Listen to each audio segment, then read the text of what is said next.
स्वागत. पाहूयात आजच्या ताज्या घडामोडी. जनवाडसारख्या ग्रामीण भागात शेतकरी व सभासदांच्या आर्थिक उन्नतीसाठी स्थापन करण्यात आलेल्या तसेच संस्थापक चेअरमन अण्णासाहेब चौगले, संस्थापक संचालक शंकर मुधाळे, निवृत्ती शेंडगे, भीमू पाटील, सदाशिव मिस्त्री यांच्या मार्गदर्शनाखाली श्री विजयलक्ष्मी क्रेडिट सोसायटीज अहवाल सालात 46,71,000 रुपयांचा निव्वळ नफा झाले असल्याची माहिती संस्थेचे चेअरमन निंगाप्पा मुधाळे यांनी दिली.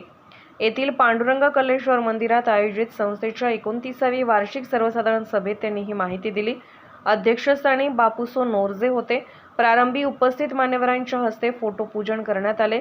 श्रीकांत शांडगे यांनी स्वागत केले. निंगाप्पा मुधाळे म्हणाले, अहवाल सालात एकूण सभासद 1,745, शेअर भांडवल 83,45,000, 3,46,00,000 निधी, 16,56,00,000 रुपयांची ठेवी असून विविध संघ संस्थांमध्ये 8,50,00,000वर इतकी गुंतवणूक केलेली आहे. 10,80,22,000वर कर्ज वितरण केलेले आहे.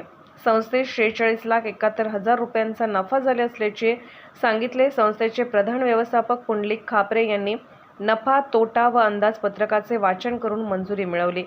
कार्यक्रमात संस्थेचे व्हाईस चेअरमन स्वप्नील पाटील, संचालक सनातन मगदुम, पिरगोंडा चौगले, नारायण हिरवे, दत्तात्रय मडिवाळ, सुभाष पाटील, विजय पवार, विजय हांडे, श्रीकांत सांडगे, तिपण्णा पुजारी, अरुण मिस्त्री, सुनीता मगदुम, सुमन खोत, शीतल लडगे, मल्लू मुधाळे, रमेश चौगले, भीमा चौगले, रावसाहेब घाडगे, राहुल घाडगे यांच्यासह सभासद व पदाधिकारी उपस्थित होते.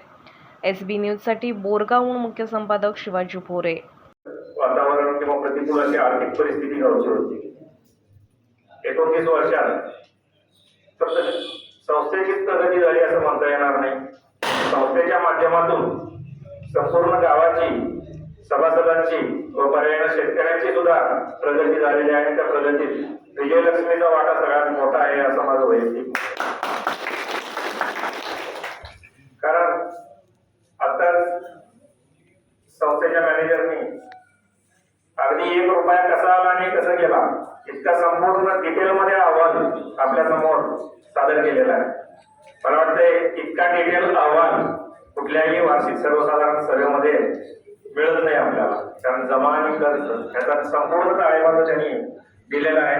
त्यामुळे अत्यंत पारदर्शी असा कारभार विजयलक्ष्मीमध्ये सुरू आहे आणि या पारदर्शी कारभारामुळे संस्थेची इतकी मोठी प्रगती झाली आणि जनवाडसारख्या एक छोट्याशा गावात स्थापन झालेली संस्था जवळजवळ 100 कोटीचं आज खेळतं भांडवल संस्था उभा करू शकते.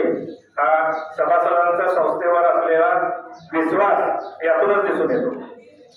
मला वाटते इतका प्रचंड सभासदांचा विश्वास या संस्थेवर आहे. कारण आता इथं जरी बघितलं तरी हॉल सुद्धा सभासदांना कमी पडतंय. पुढच्या वेळी जागा मोठी बघायला लागेल. कारण जेवढे सभासद आतमध्ये बसले तेवढे सभासद बाहेरही उभे आहेत. त्यामुळं इतकं प्रेम सभासदांचं असणारी ही संस्था आहे आणि संस्थेच्या या प्रगतीला 3 सर्वात मोठं कारणीभूत असतं. सगळ्यात पहिले म्हणजे सभासद, दुसरं म्हणजे संचालक मंडळ आणि या दोघांच्या मध्ये सतत संपर्कात राहणारं कर्मचारी वर्ग. जितका सभासदांचा आणि संचालकांचा संस्थेच्या प्रगतीत वाटा असतोय तितकाच वाटा कर्मचाऱ्यांचा असतोय.